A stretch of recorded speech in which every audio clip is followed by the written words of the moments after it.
I am in America, no? Okay. Just Okay. Okay. I've often been asked why learning string figures is good for young children. My answer is the younger they can do it, the better.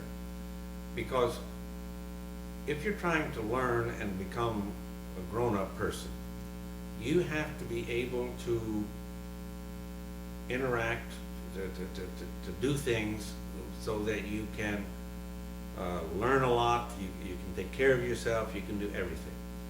The first and most important part of learning is to get the confidence in yourself that you can do what seems to be very difficult.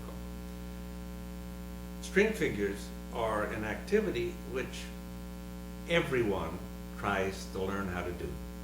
They look at it, it's magic, they get a string on their hands.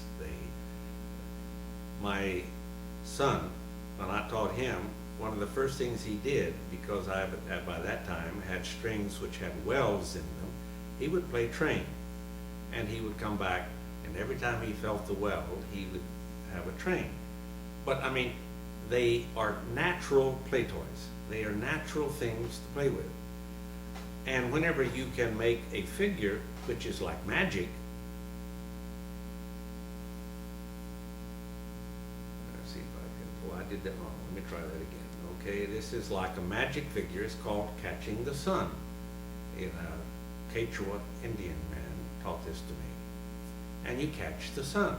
And whenever a child learns how to do that, and they will practice and practice and practice, and they get frustrated and throw the string away, and then they'll go back and get the string, and they'll practice. And then when they can do it, they can show their friends, and their friends will say, how did you do that? Would you teach me? And all of a sudden, you have a person, a young person, who is confident enough that he can do something that no one else can do, and he can teach them.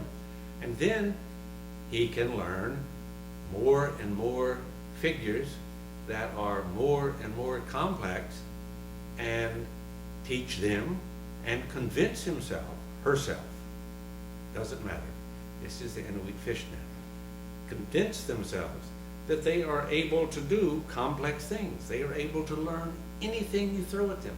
And it all comes from the hands. We are hand animals, and we speak languages, but we use our hands for everything. And our hands are very, very important in the way we learn how to think. People don't understand this, but when you learn how to see three-dimensionally, it's not just because you have binocular vision, it's because your hands know what's on the other side of what you're talking about.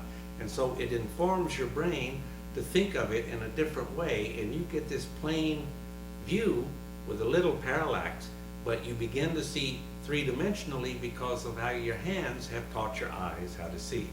So what I say to anyone, a young child given a string and given the proper instructions so that they can become confident that they can do string figures well,